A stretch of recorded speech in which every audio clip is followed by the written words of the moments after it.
Hey man, y'all know what time it is.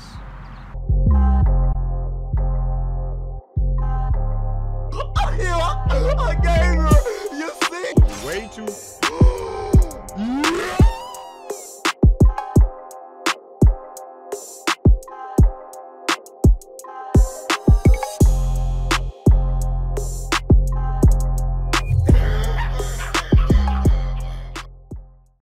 What's going on, my peoples? The eBiker 2323 back in the building.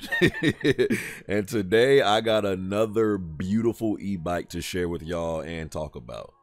Based out in China, This right here is the Lankeleisi X3000 Max e-bike and has been my current bike I've been riding around on, and boy oh boy is this baby packed with some cool features. So let's get right into it.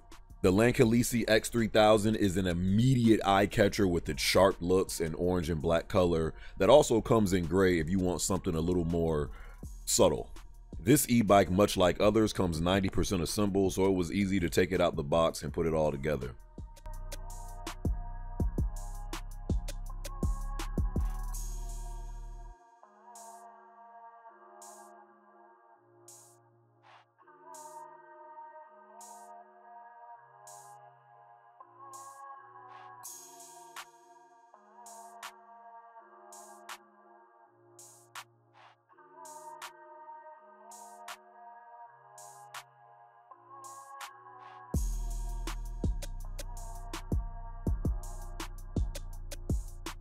The bike comes equipped with your 20x4-inch Chaoyang fat tires with a nice touch of orange accents along the wheel, making it good for the streets or light off-roading.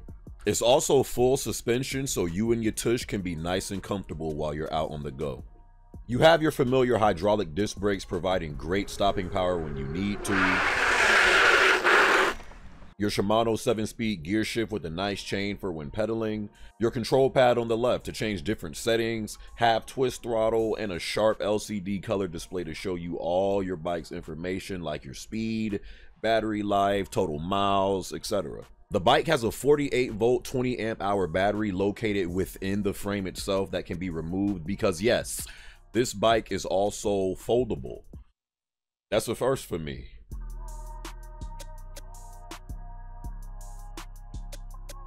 Much like other e-bikes, the amount of miles you'll get out of the battery before you have to charge it is totally dependent on how you use it. If you use the pedal assist primarily, you'll get more distance out of it versus if you just go 100% electric and use the motor.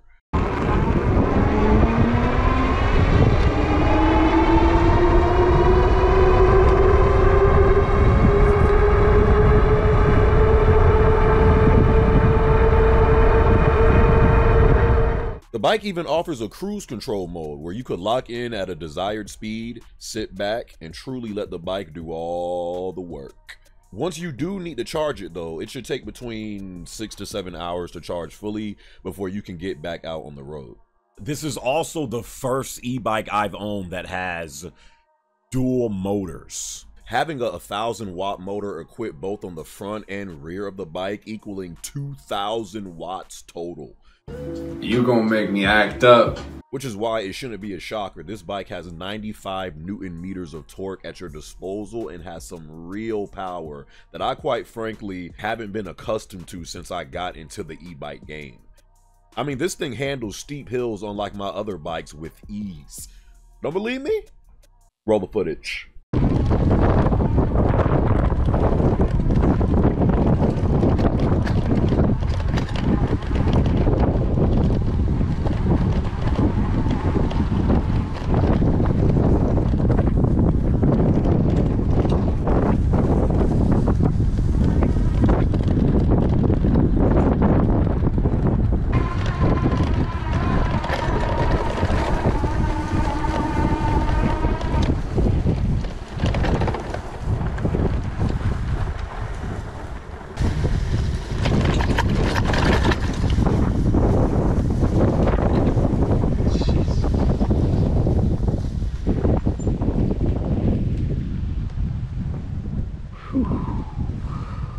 I love that you can select when you want to use all the bike's power too. Simply hold one of the buttons on the control pad and you can switch from just using the front motor to just the back motor to both motors at the same time. Now this bike can only hit up to about 31 miles per hour top speed, but it's the difference in acceleration and just overall power that you notice the most when you're using the dual motors.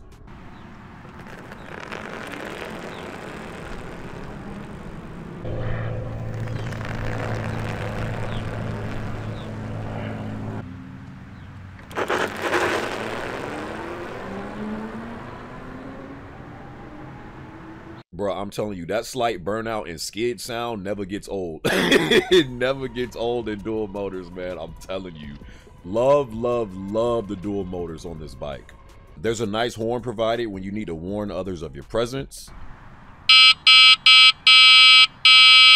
I love that you can put a password on the bike if you like to for safety reasons, so anybody just can't turn it on and use it, especially when you're not near it.